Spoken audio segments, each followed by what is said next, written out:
वैदिक institute of pharmaceutical education और research, प्रवेश प्रारंभ, D pharma, B pharma, M pharma, lab, library, smart classroom और सभी छात्र छात्राओं को स्कॉलरशिप। आप लोग थक जाए उसके बाद मुझे कहना, फिर मैं शुरू करूंगा। अब मैं शुरू करूं।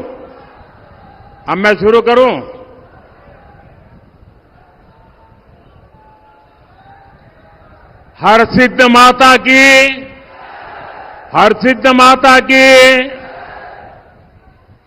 भारत माता की। आज सागर की धरती पर जन समर्थन का सागर उमड़ा है।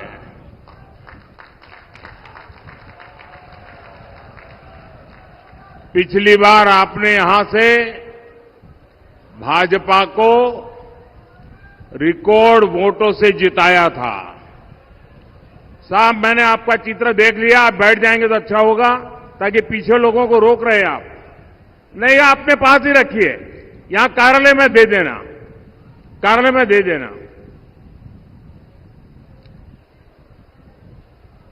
पिछले बार आपने रिकॉर्ड वोटों से जिताया था।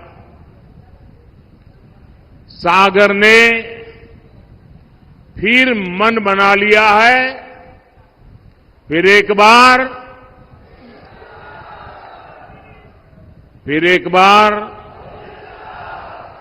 जरा मैं इधर पूछूं, फिर एक बार। साथियों, देश के विकास के लिए एक स्थिर और मजबूत सरकार कितनी जरूरी होती है, ये मध्य प्रदेश और सागर के लोग बहुत अच्छे से जानते हैं। विकास तब होता है जब सही नीतियां हो, सही विजन हो। इसलिए देश हो या मध्य प्रदेश, विकास तभी आया जब कांग्रेस गई और भाजपा आई।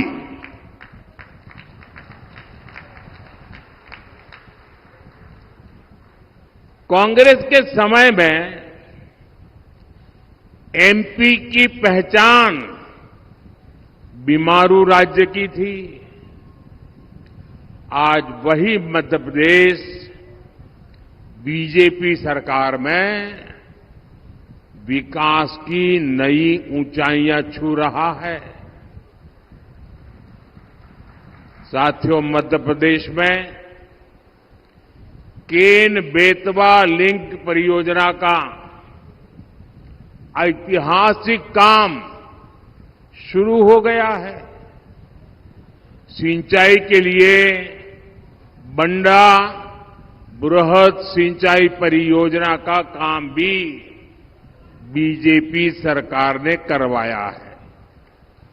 मध्य प्रदेश में अच्छे हाईवेज का पूरा नेटवर्क बनाया जा रहा है। नर्मदा प्रगति पथ और विंध्य प्रगति पथ हो, मालवा निमाड़ प्रगति पथ और मध्य भारत प्रगति पथ हो, बुंदेलखंड प्रगति पथ और अटल प्रगति पथ हो, एक्सप्रेस वे अब नए मध्य प्रदेश की पहचान बन रहा है। यहां ललितपुर सागर लखनादौन नेशनल हाईवे का निर्माण भी हुआ है। केंद्र सरकार ने एमपी को 350 से ज्यादा रेल परियोजनाओं की सौगात भी दी है। सागर में मेडिकल कॉलेज और अस्पताल भी बनवाए हैं। 50,000 करोड़ रुपए की लागत से बीना रिफाइनरी में पेट्रोकेमिकल कॉम्प्लेक्स का निर्माण भी शुरू हो चुका है। यानी इंफ्रास्ट्रक्चर, स्वास्थ्य, शिक्षा और सुरक्षा की जो जरूरतें थी, सभी दिशाओं में एक साथ काम करते हुए आपकी अपेक्षाएं पूरी हो रही है। अब इससे इस क्षेत्र में उद्योगों के लिए नए रास्ते खुलेंगे। हमारे मुख्यमंत्री भाई मोहन यादव जी और उनकी पूरी टीम इस दिशा में दिन रात काम कर रही है। साथियों, यहां इतनी बड़ी संख्या में माताएं बहनें भी आई हैं। गरीब के इस बेटे ने हमेशा आपकी चिंता की है। कोरोना का इतना बड़ा संकट आया, मोदी ने ये सुनिश्चित किया कि आपकी रसोई में कभी राशन की कमी न होने पाए। आज भी देश की करोड़ों रसोइयों में पीएम गरीब कल्याण अन्न योजना का अनाज पकता है। मैं अपनी माताओं और बहनों को ये गारंटी दे रहा हूं कि आपको अगले 5 वर्ष तक राशन की चिंता करने की कोई जरूरत नहीं है। माताओं बहनों की तकलीफ को दूर करने के लिए ही हम गैस, बिजली, पानी, टॉयलेट्स जैसी सुविधाएं हर घर तक पहुंचाने में जुटे हैं। मोदी ने स्वयं सहायता समूहों की 3 करोड़ महिलाओं को लखपति दीदी बनाने का भी संकल्प लिया है और ये गारंटी भी मैं पूरी करके दिखाऊंगा। साथियों, आज कांग्रेस की एक ऐसी सच्चाई देश के सामने आई है जिसे सुनकर हर देशवासी सन्न हो गया है। हमारा संविधान साफ साफ मना करता है कि किसी को भी धर्म के आधार पर आरक्षण नहीं दिया जाएगा। खुद बाबा साहब आंबेडकर भी धर्म के आधार पर आरक्षण के खिलाफ थे, लेकिन कांग्रेस ने बरसों पहले ही धर्म के आधार पर आरक्षण का खतरनाक संकल्प लिया था।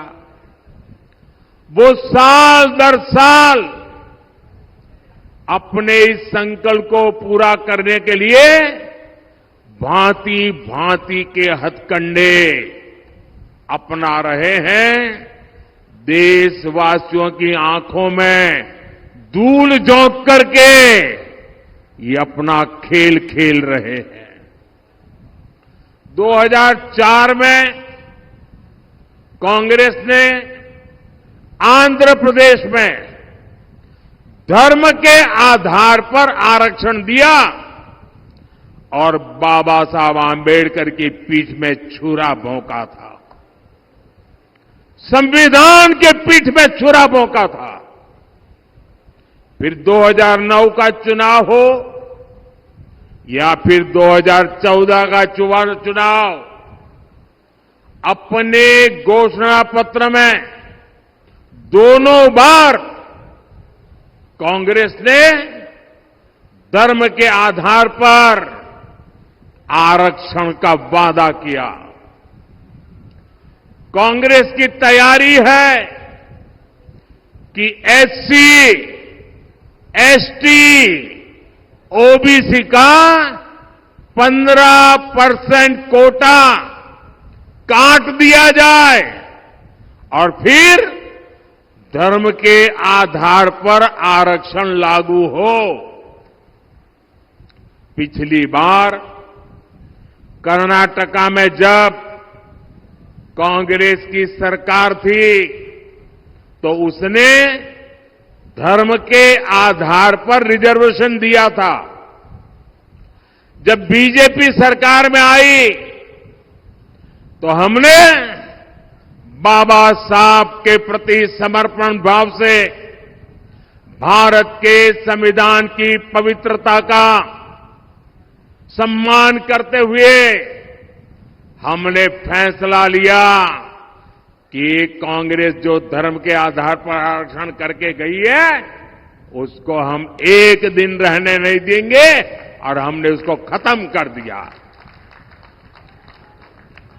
अब एक बार फिर कर्नाटका में कांग्रेस ने धर्म के आधार पर आरक्षण दे दिया है और इसके लिए उन्होंने पिछले दरवाजे से गैर कानूनी तरीके से एक चालाकी की है। ओबीसी समाज की आंख में धूल झोंकने का गुनाहित कृत्य किया है और इसके लिए उसने मुसलमान की सभी जातियों को एक ही कागज निकालकर सबको ओबीसी कोटा में डाल दिया।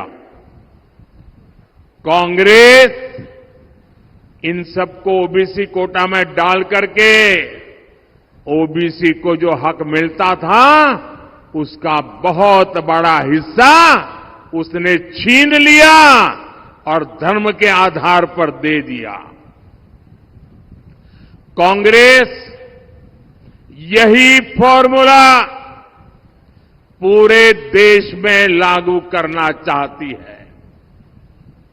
आप मुझे बताइए, क्या ये लागू देना चाहिए? क्या इसको रोकना चाहिए कि नहीं रोकना चाहिए? इनके खतरनाक मंसूबों को खत्म करना चाहिए कि नहीं करना चाहिए? पूरी ताकत से देशवासियों को जगाना चाहिए कि नहीं जगाना चाहिए? साथियों, चुनाव तो आएंगे जाएंगे, लेकिन एक खतरनाक खेल आपकी आने वाली पीढ़ियों को तबाह कर देगा। ओबीसी वर्ग की सबसे बड़ी दुश्मन है कांग्रेस, जिसने ओबीसी से उनका हक छीन लिया है। कांग्रेस ने सामाजिक न्याय की हत्या की है।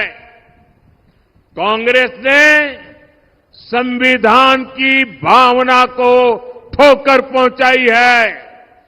कांग्रेस ने बाबा साहब का घोर अपमान किया है।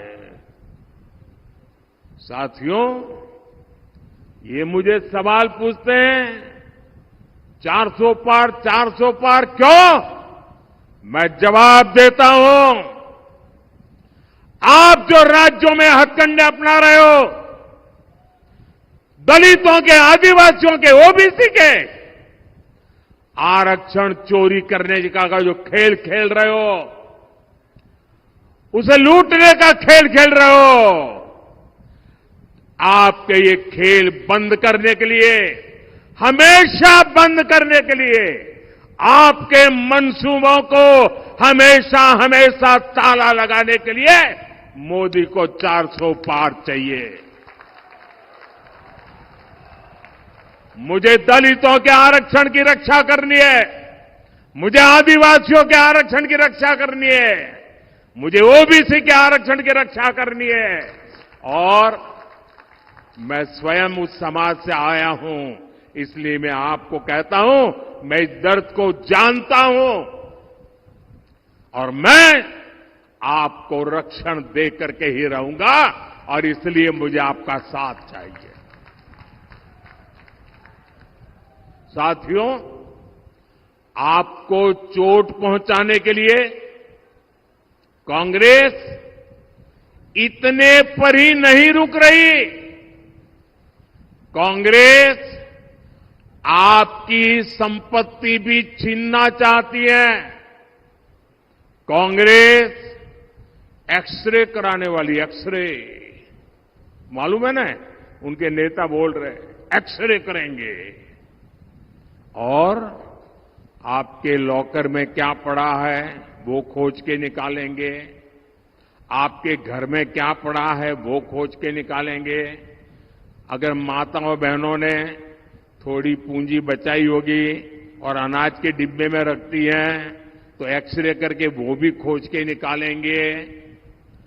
लॉकर में रखे आपके गहने हो, महिलाओं का मंगलसूत्र हो, कांग्रेस सब कुछ खोजने में लगेगी और फिर कहती है हम इसे छीन लेंगे और फिर उसको बांट देंगे।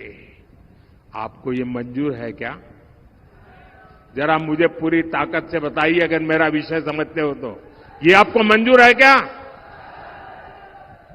आपके पास अगर एक घर गांव में है और एक घर आपने शहर में ले लिया, दो घर है तो एक घर कांग्रेस ले लेगी, कांग्रेस की सरकार ले लेगी। अगर आपके पास दो गाड़ी है तो एक गाड़ी कांग्रेस की सरकार ले लेगी। ये उन्होंने घोषित किया है। क्या आपको ये मंजूर है क्या? ये करने देंगे क्या?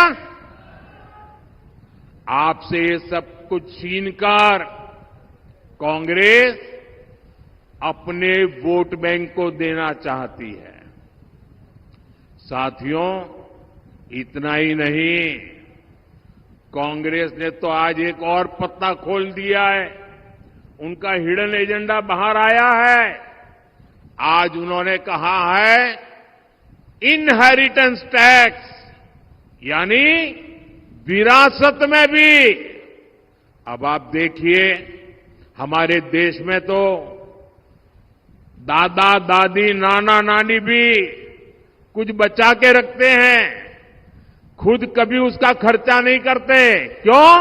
उनके मन में रहता है पोता पोती बड़े होंगे ना, उनकी शादी में काम आएगा, नाती बड़ा होगा तो उसके काम आएगा। वो संपत्ति को बचाते हैं, अनाप शनाप खर्चा मौज मजा में नहीं करते हैं। बड़ी मेहनत करके, मुसीबतों को झेल करके जो संपत्ति आपने बचाई है ना, आपने पूर्वजों ने जो संपत्ति बचाई है, जो आपको मिली है, अब ये कांग्रेस कहती है कि आप अपने संतानों को वो संपत्ति नहीं दे सकते।